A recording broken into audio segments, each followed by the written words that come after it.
Driver மன்னிப்பு கேட்கும் குரலில் சொன்னான். உடனே எல்லோரும் அந்த டிரைவர் கை காட்டிய திசையில் பார்க்க ஒரு பெரிய மரம் ரோட்டின் குறுக்கே கிடந்தது. சீட்டில் இருந்து வேகமாக எழுந்த ஹரிஷ் டிரைவர் சீட்டுக்கு அருகில் சென்று அந்த மரத்தை உற்று பார்த்தான். ஒரு சிலர் அந்த மரத்தின் பக்கத்தில் நின்று கூட்டமாக ஏதோ பேசிக் கொண்டிருந்தார்கள். உடனே வேகமாக அந்த டிரைவரை பார்த்த ஹரிஷ், நம்ம ரொம்ப நேரம் இங்கே நிற்கக்கூடாது, சிட்டிக்குள்ளே போகிறதுக்கு சீக்கிரமாக வேறு ரூட்டை கண்டுபிடி, கண்டிப்பாக சென்னைக்கு போகிறதுக்கு இங்கே நிறைய வழி இருக்கும், நாம் அதில் ஏதாவது ஒன்றில் போயிடலாம், நீ முதல்ல வண்டியை திருப்பு என்று அவசரமாக கூறினான். ஹரிஷ் போட்ட சத்தம் அங்கிருந்த அனைவரின் கவனத்தையும் ஈர்த்தது. ஹரிஷ், நீ அங்கே என்ன பண்ணிட்டு இருக்க? ஆமாம், டிரைவருக்கு ஆர்டர் போடுற அதிகாரத்தெல்லாம் உனக்கு யார் கொடுத்தது? உனக்கு என்ன அந்த வண்டியோட ஓனர் நினைப்பா என்று நக்கலாக கேட்டான் கார்த்திக். இவனுங்கெல்லாம் ஏன் எவ்வளோ பட்டாலும் திருந்தவே மாட்டேங்கிறானுங்க, கடைசி வரைக்கும் இப்படியே முட்டாளாக தான் இருப்போன்னு முடிவெடுத்துட்டானுங்க போல. ஹரிஷ் மனதிற்குள் திட்டிக் கொண்டு இருக்கும் போதே மரத்தின் பக்கத்தில் நின்று கூட்டமாக பேசிக்கொண்டு இருந்தவர்கள் அவர்களின் வண்டியை நோக்கி வந்தனர். அந்த கூட்டத்தில் இருந்த ஒரு இளைஞன் பஸ்ஸின் ஜன்னல் வழியாக உள்ளிருந்த எல்லோரையும் பார்த்து பொதுவாக கையெடுத்து கும்பிட்டான். மரம் விழுந்ததில் என் மாமாவுக்கு கால் அடிபட்டுருச்சு, அவரை ஹாஸ்பிட்டல் கூட்டிகிட்டு போகணும், நீங்கள் கொஞ்சம் ஹெல்ப் பண்ணுறீங்களா? உங்களை பார்த்தா ரொம்ப நல்லவங்களா தெரியுது என்று கேட்டான். பஸ்ஸில் இருந்தவர்கள் பதில் சொல்லாமல் அமைதியாக இருப்பதை பார்த்த இன்னொருவன், நாங்கள் இங்கே பக்கத்தில் தான் வேலை செய்கிறோம், காலையில் வேலைக்காக போகும்போது இப்படி நடந்துருச்சு, இன்னும் போகிற வழி ஃபுல்லாக அதே மாதிரி மரம் விழுந்து கிடக்கிறதா சொன்னாங்க, அதனால் ஆம்புலன்ஸ் வரத்துக்கு ரொம்ப லேட் ஆகும், அது வரைக்கும் எங்கள் மாமாவால் தாக்கு பிடிக்க முடியாது, அதனால தான் உங்ககிட்ட ஹெல்ப் கேட்குறோம் என்று பணிவான குரலில் கூறினான். யாரும் அவங்க சொல்கிறத கேட்காதீங்க, நாம் உடனே இங்கிருந்து கிளம்பி ஆகணும், ஹரிஷ் திடீரென்று தீவிரமாக சொல்ல மற்றவர்கள் அவனை வினோதமாக பார்த்தனர். டேய், உனக்கெல்லாம் கொஞ்சம் கூட மனசாட்சியே இல்லையா? அடிபட்டிருக்குன்னு சொல்கிறாங்க, நீ கிளம்பலான்னு சொல்கிற, உனக்கு ஏதாவது இருக்கா என்று போஸ் திடீரென்று நல்லவன் அவதாரம் எடுத்திருந்தான். ஹரிஷ், இப்போ தான் உன்னோட சுயரூபமே வெளியே தெரியுது, உன்னால் எப்படி இந்த மாதிரி சொல்ல முடியுது? கார்த்திக்கும் அவன் பங்குக்கு பெரிய கர்ணபரபு போல பேச ஹரிஷுக்கு அந்த நேரத்திலும் சிரிப்பு தான் வந்தது. இவனுங்களுக்கு அடிபட்டிருக்கவன் மேலே இறக்கம்லாம் இல்லை, என் மேலே காண்டு, அதைத்தான் இப்படி காமிக்கிறானுங்க நினைத்த ஹரிஷ், டிரைவர் நான் சொல்கிறத கேட்கலையா, வண்டியை முதல்ல திருப்பி எங்களை இங்கிருந்து வெளியே கூட்டிகிட்டு போங்க என்றான். அந்த டிரைவருக்கு என்ன செய்வதென்றே தெரியவில்லை. இப்படி ஆளாளுக்கு ஒன்றை சொன்னால் அவன் பாவம் என்ன செய்வான்? டிரைவர், கதவை ஓப்பன் பண்ணிவிடுங்க, அவங்க உள்ளே வரட்டும். திடீரென்று கம்பீரமாக ஒரு குரல் ஒலிக்க ஹரிஷ் அந்த குரலுக்கு சொந்தக்காரியை அதிர்ச்சியுடன் திரும்பி பார்த்தான். யூடியூப் புருட்டஸ் என்று கேட்ட அவனுடைய பார்வைக்கு அர்த்தம் புரியாத கைல்விழி, ஹரிஷ் நீ என்ன பண்ணுற? அவங்க அடிபட்டிருக்குன்னு சொல்கிறாங்க, உன் காதில் விழுகலையா என்று டென்ஷனாக கேட்டாள். ஹரிஷ் இப்படி இரக்கமற்றவனாக இருப்பான் என்று அவள் எதிர்பார்க்கவில்லை.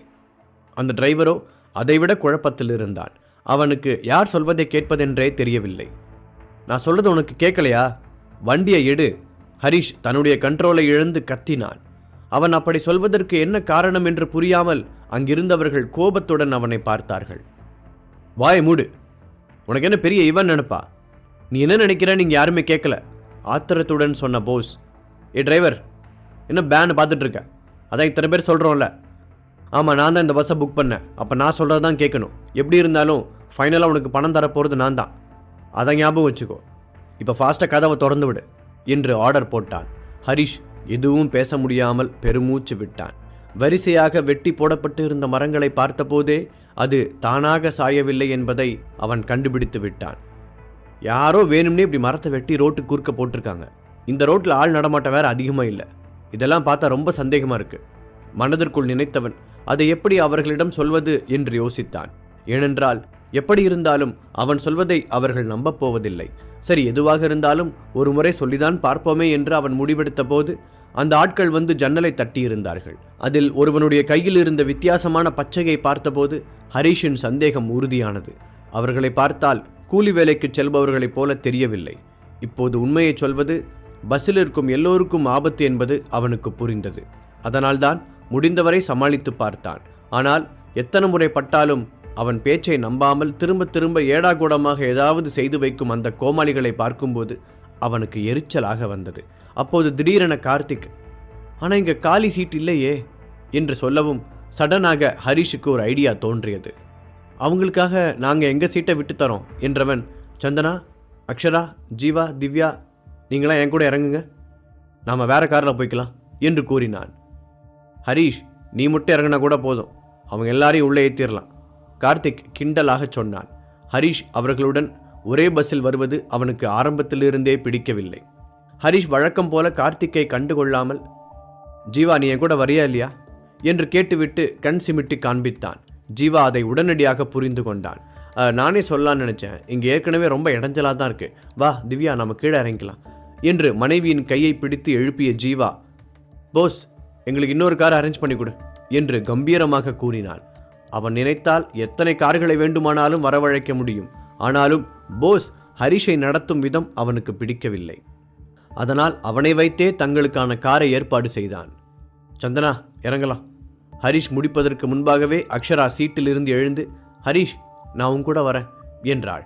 அதுவரை நடப்பதை திகைப்புடன் வேடிக்கை பார்த்து கொண்டிருந்த சந்தனா அவ்வளவு வேகமாக அக்ஷரா எழுந்ததை பார்த்து லைட்டாக ஜர்க்கானாள்.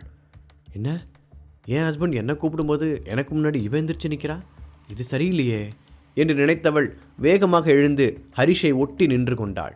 ஏ ஹரிஷ், நீ வேணா இறங்கிப்போ, எதுக்காக அவங்க எல்லாரும் இறங்க சொல்ற? போஸ் ஆவேசத்துடன் கேட்டான். கார்த்திக்கை போல போஸும் ஹரிஷ் பஸ்ஸிலிருந்து இறங்க வேண்டும் என்றுதான் நினைத்தான். அவனால் நேற்று நடந்த அவமானத்தை மறக்க முடியவில்லை.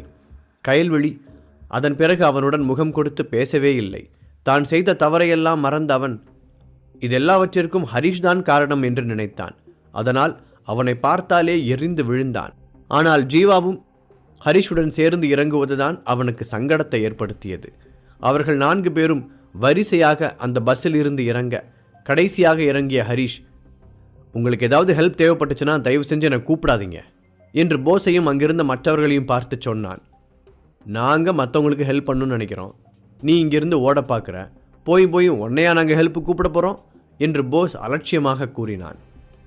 போஸ், இன்னும் 1 ஹவரில் எங்களுக்கு இன்னொரு கார் வேணும் சொன்ன ஜீவாவின் முகத்தில் கோபம் கொழுந்துவிட்டு எரிந்தது. இல்லை ஜீவா, அது போஸ் ஏதோ சொல்ல முயற்சிக்க ஜீவா முகத்தை திருப்பிக் கொண்டான். இப்போது ஜீவா ஹரிஷை உயிர் நண்பனாக நினைத்தான். அதனால் அவன் ஹரிஷை அவமரியாதையுடன் நடத்தியது அவனுக்கு சுத்தமாக பிடிக்கவில்லை. அதிலும் போஸ் எப்போதும் ஹரிஷை அவமானப்படுத்தி கொண்டே இருப்பது அவனுக்கு கோபத்தை ஏற்படுத்தியது. அதே சமயம் ஹரிஷ் அவர்களுக்கு எத்தனை முறை உதவி செய்தாலும் அவர்கள் அவனை புரிந்து கொள்ளாமல் நடப்பதை நினைத்து ஜீவாவுக்கு ஆச்சரியமாகவும் இருந்தது. நேற்று ஹரிஷ் தான் இவனுங்க உயிரையே காப்பாற்றினான். ஆனால் ஒரே நாள் அதெல்லாம் மறந்துட்டு இவங்களால் எப்படி கொஞ்சம் கூட நன்றியே இல்லாமல் நடந்துக்க முடியுது? நினைக்கும் போதே ஜீவாவிற்கு அவர்கள் மீது வெறுப்பு கூடியது. அவர்கள் எல்லோரும் கீழே இறங்கிய பிறகு கார்த்திக்கும் போஸும் அந்த அடிப்பட்ட ஆள் உள்ளே வர உதவி செய்தார்கள். அவருக்கு பின்னாலேயே அந்த கூட்டமும் திபுதிபுவென்று உள்ளே ஏறியது.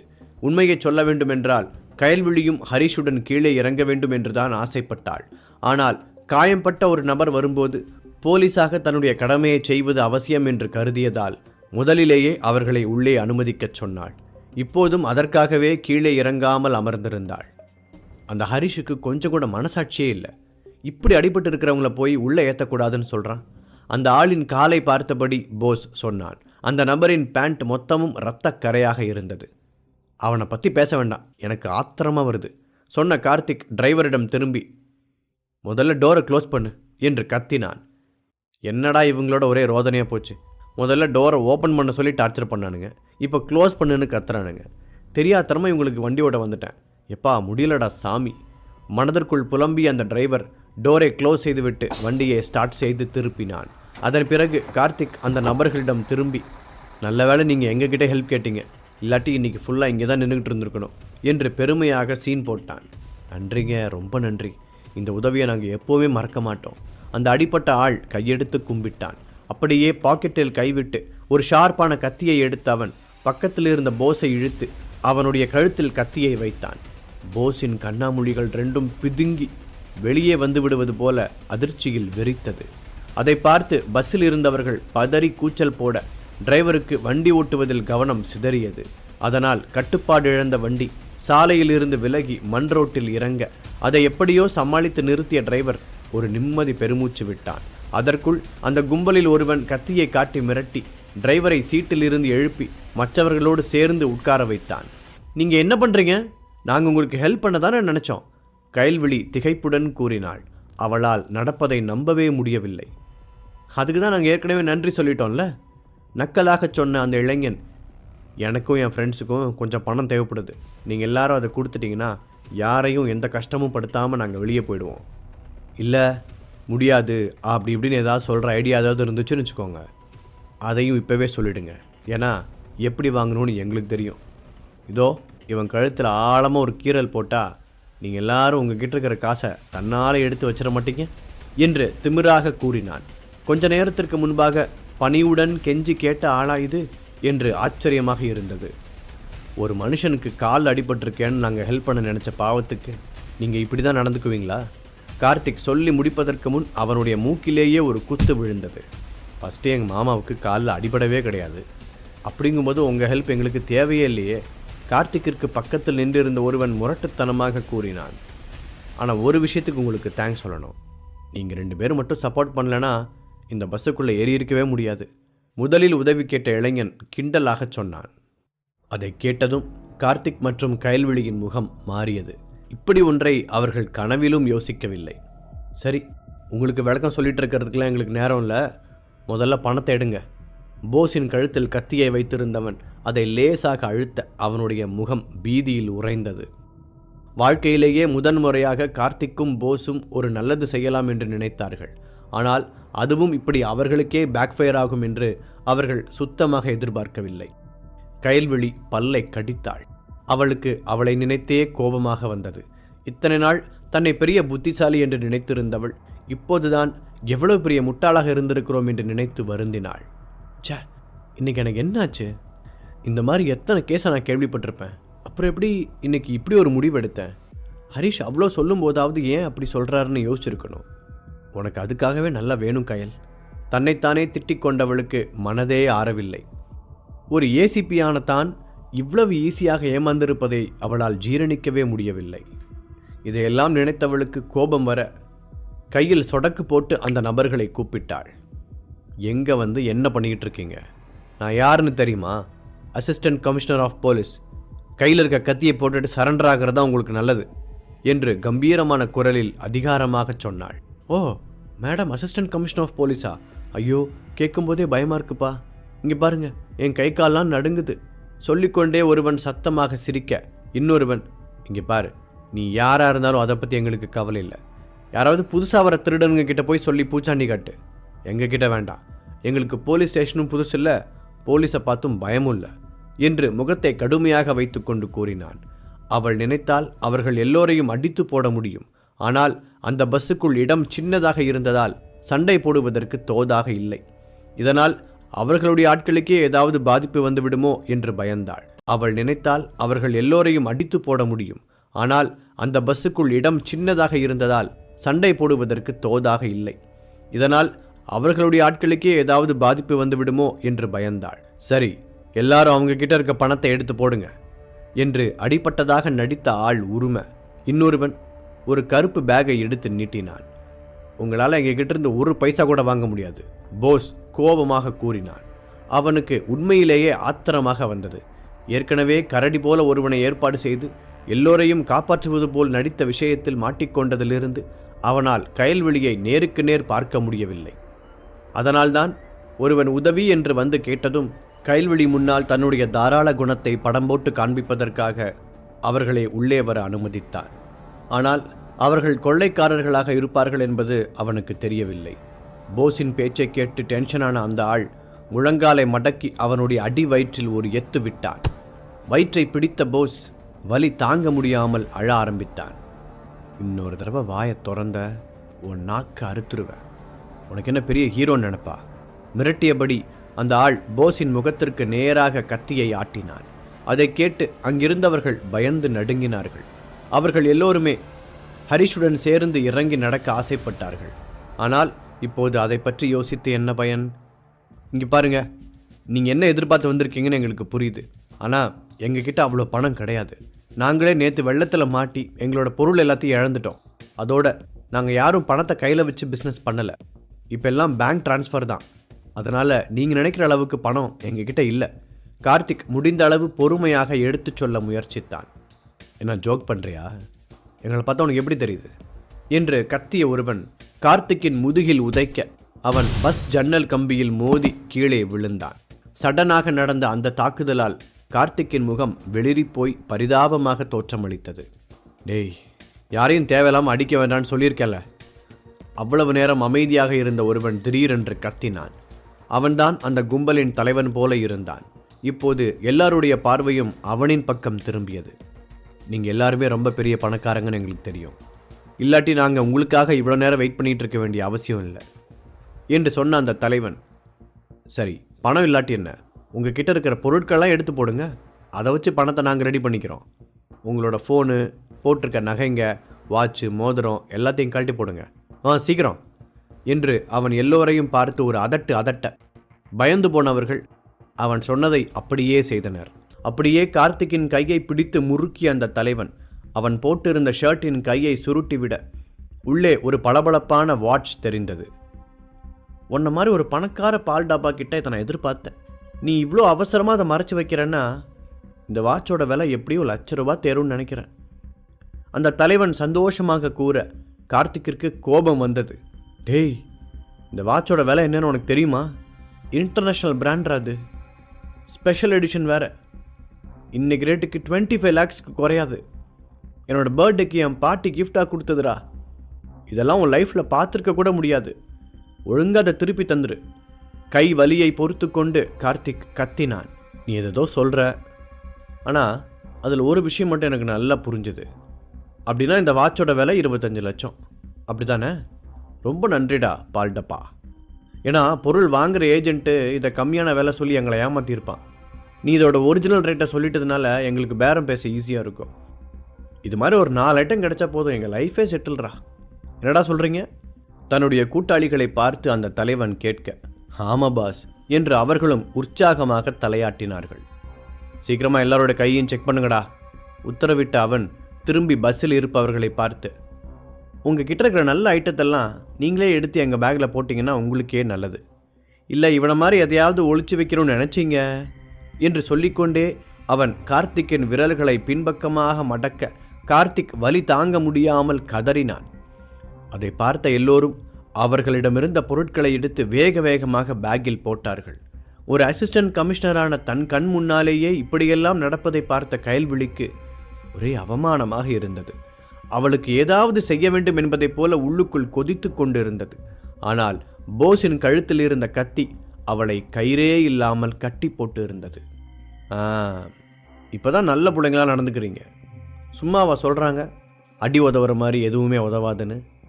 இப்படின்னு தெரிஞ்சிருந்தா இவனை அடிக்க வேண்டான்னு சொன்னதுக்கு பதிலாக நானே இன்னும் 2 சாத்து சாத்தியிருப்பேனே என்று தலைவன் கார்த்திக்கின் கன்னங்களை விளையாட்டாக தட்டி கொடுத்தான்.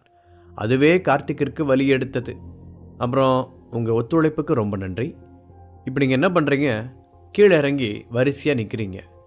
எனக்கு ஒரு சின்ன வேலை இருக்குது, அது முடித்ததுக்கப்புறம் நீங்கள்லாம் கிளம்பலாம் என்று கைகளை தலைக்கு மேல் நீட்டி நெட்டி முறித்த அந்த தலைவன் தன் ஆட்களுக்கு கண்ணை காட்ட அவர்கள் எல்லோரையும் அவசர அவசரமாக கீழே இறக்கினார்கள். கடைசியாக கயல்விழி இறங்க போக, ஹலோ ஏசிபி மேடம், நீங்கள் எங்கே இறங்க போகிறீங்க? கயல்விழி அவனை வெறிகொண்ட வேங்கையென பார்த்தாள். டேய், உனக்கு அவ்வளோதான்டா மரியாதை. இவ்வளோ நேரம் நான் அமைதியாக இருக்கேன்னா அதுக்கு ஒரே ரீசன், இங்கே இருக்கிற யாருக்கும் எந்த ஆபத்தும் வந்துடக்கூடாதுன்னு தான். நீங்கள் ஆசைப்பட்ட மாதிரி உங்களுக்கு வேணுங்கிற அளவுக்கு பொருள் கிடச்சிருச்சு, இதோடு நிறுத்திக்கோங்க. வேற ஏதாவது பண்ணணும்னு நினச்சிங்க அப்புறம் வாழ்நாள் முழுக்க ஜெயிலில் கம்பி தான் எண்ணணும் என்று ஒற்றை விரலை நீட்டி எச்சரித்தாள் கயல். மேடம், நீங்கள் பஞ்ச் டைலாக் பேசுகிறத பார்க்க கூட நல்லா கிளுகிழுப்பாக தான் இருக்குது. ஆனால் தமிழ்நாட்டில் எந்த ஊர்லலாம் ஜெயில் இருக்குது, அங்கே எத்தனை ரூம் இருக்குது, அதில் எவ்வளோ கம்பி இருக்குது, எல்லாத்தையும் எண்ணி பார்த்துட்டு தான் நாங்கள் இங்கே வந்திருக்கோம். என்னை நம்பி கூட வந்த பசங்களை நான் லைஃப்பில் செட்டில் பண்ணி ஆகணும். அதுக்காக தான் இந்த பணம். மற்றபடி எனக்கெல்லாம் வாழ்க்கையில் ஒரே ஆசை தான். பஸ்ஸில் ஏறியதிலிருந்து ஒரு வார்த்தை கூட பேசாமல் அமைதியாக இருந்த அவனுக்குள் இப்படி ஒரு சைக்கோத்தனம் இருக்கும் என்று அவர்கள் கனவிலும் நினைக்கவில்லை.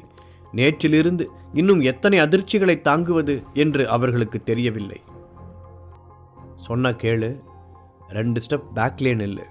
ஒரு அடி முன்னால் எடுத்து வச்சனாலும் அப்புறம் நீ வாழ்நாள் முழுக்க ஒழுங்கா யூரின் கூட போக முடியாது என்ற கயல்விழி தன்னுடைய காலை பின்னால் நகர்த்தி சண்டைக்கு ரெடியாக நின்றாள்.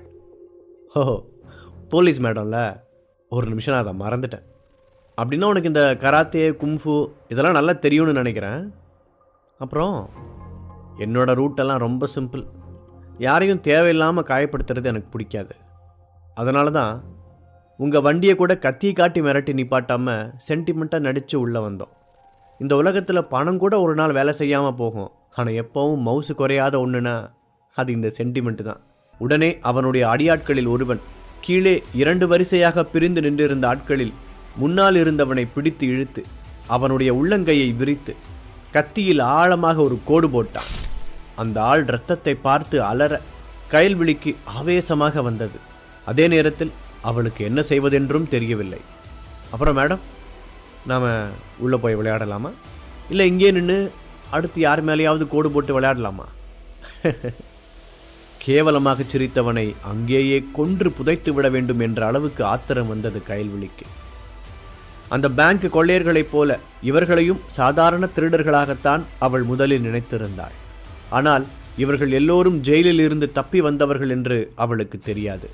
நேற்று அவளுடைய ஃபோன் மழையில் நனைந்து சுவிட்ச் ஆஃப் ஆனதால் ஜெயிலில் இருந்து கைதிகள் தப்பித்த விஷயம் இன்னும் அவளுக்கு தெரியவில்லை. லாரியிலும் பஸ்ஸிலும் மாறி மாறி வந்த அந்த கும்பல் கடைசியாக சென்னையின் அவுட்டர் ஏரியாவான இங்கு வந்து சேர்ந்திருந்தனர். அவர்கள் ஒவ்வொருவரும் ஒவ்வொரு குற்றம் செய்துவிட்டு ஜெயிலுக்குள் போனவர்கள். ஏகப்பட்ட பெண்களை ரேப் செய்த குற்றத்திற்காக உள்ளே போன ஒருவன் அவர்கள் எல்லோரையும் ஒருங்கிணைத்து டீமாக ஃபார்ம் செய்து தப்பிக்க பிளான் போட்டான்.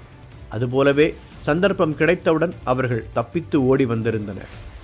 அடுத்து எங்கு செல்வதென்று தெரியாமல் இருந்த நிலையில்தான் ராத்திரி முழுக்க நல்ல மழை பெய்ய அந்த இடம் ஆளரவம் இல்லாமல் விரிச்சோடி கிடந்தது. அதை வைத்து புத்திசாலியான அந்த தலைவன் ஒரு திட்டம் தீட்டினான். தன்னுடைய கையை லேசாக கீறி அங்கு இருப்பதிலேயே பாவமாக தெரிந்த ஒருவனின் பேண்ட் மொத்தமும் அந்த இரத்தத்தை தேய்த்து விட்டான். அந்த வழியாக வரும் காரை மறித்து உதவி கேட்டு அவர்களிடம் இருக்கும் பணத்தை பிடுங்கிக் கொண்டு தப்பித்து விடலாம் என்று பிளான் போட்டு கொடுத்தான். தப்பித்து வரும்போதே பாதுகாப்பிற்காக கத்தி, அரிவாள் என்று வரும் வழியில் கிடைத்ததையெல்லாம் சுருட்டி கொண்டே வந்ததால் அவர்களிடம் தேவையான அளவிற்கு ஆயுதமும் சேர்ந்திருந்தது. உடனே அந்த தலைவன் ஒரு பெரிய மரத்தை வெட்டி ரோட்டின் குறுக்கே போடச் சொல்லி உத்தரவிட்டார். இதனால் அந்த சாலையை கடக்க முடியாமல் எல்லோரும் வந்த வழியே திரும்பி போக இவர்கள் தகுந்த இறைக்காக காத்திருந்தார்கள். அப்போதுதான் அந்த பளபளப்பான டிராவல்ஸ் பஸ் வந்தது. தலைவன் அதை ஃபிக்ஸ் செய்து கண்ணை காட்ட அவனுடைய கூட்டாளிகள் அவன் போட்டு கொடுத்த டிராமாவை அழகாக செயல்படுத்தி முடித்தார்கள். கொஞ்ச நேரத்திற்கு முன்பாக ஹரிஷ் பார்த்த வித்தியாசமான பச்சை அந்த தலைவனுடைய கையில்தான் இருந்தது. அது பெண்களின் மீதான தீராத இச்சையை குறிப்பது. அதை பற்றி ஹரிஷ் எங்கேயோ படித்திருந்தான்.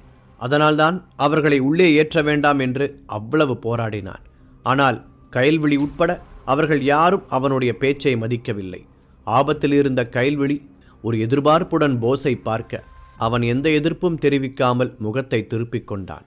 கார்த்திக் வாங்கிய அடியை பார்த்தே அவன் பயந்து போயிருந்தான். அதோடு அந்த அடியாள் ஒருவன் எட்டி உதைத்ததில் அவனுடைய வயிறு இப்போதும் வலித்தது. இந்த நிமிடத்தில் கயல்விழியை விட அவனுடைய உயிர்தான் அவனுக்கு முக்கியமானதாக இருந்தது. அதை பார்த்த கயல்விழியின் முகம் சுருங்கியது. என்ன போலீஸ் மேடம், சொன்னது காதில் விழுகலையா? இன்னும் இங்கேயே நிற்கிற? இங்கே பாரு, நான் ரொம்ப டீசெண்டான ஆள்.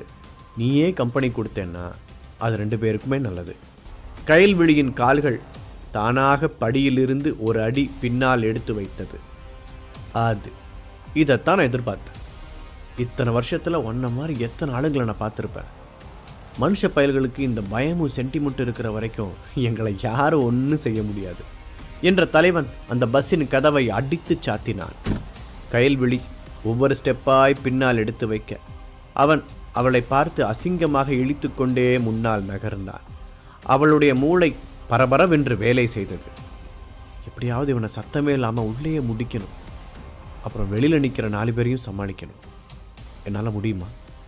யோசிக்கும் போதே பேங்கில் நடந்த கொள்ளையின் போது ஹரிஷுடன் சேர்ந்து போட்ட ஃபைட் ஞாபகத்திற்கு வந்தது. அன்னைக்கு பேங்க்கில் இதை விட ஆளுங்க அதிகமாக இருந்தாங்க. ஹரிஷ் கொஞ்சம் கூட பயமே இல்லாமல் அத்தனை பேரையும் எதிர்த்து தைரியமாக சண்டை போட்டான். ஆனால் இன்னைக்கு ஏன் இவங்க கூட ஃபைட் பண்ணாமல் முன்னாடியே இறங்கி ஓடிட்டான்? கயல்விழிக்கு குழப்பமாக இருந்தது. அன்றைக்கு பேங்கில் ஹரிஷ் தனி ஆளாக இருந்தான். அதனால் துணிந்து கொள்ளைக்காரர்களை எதிர்த்து நின்றான்.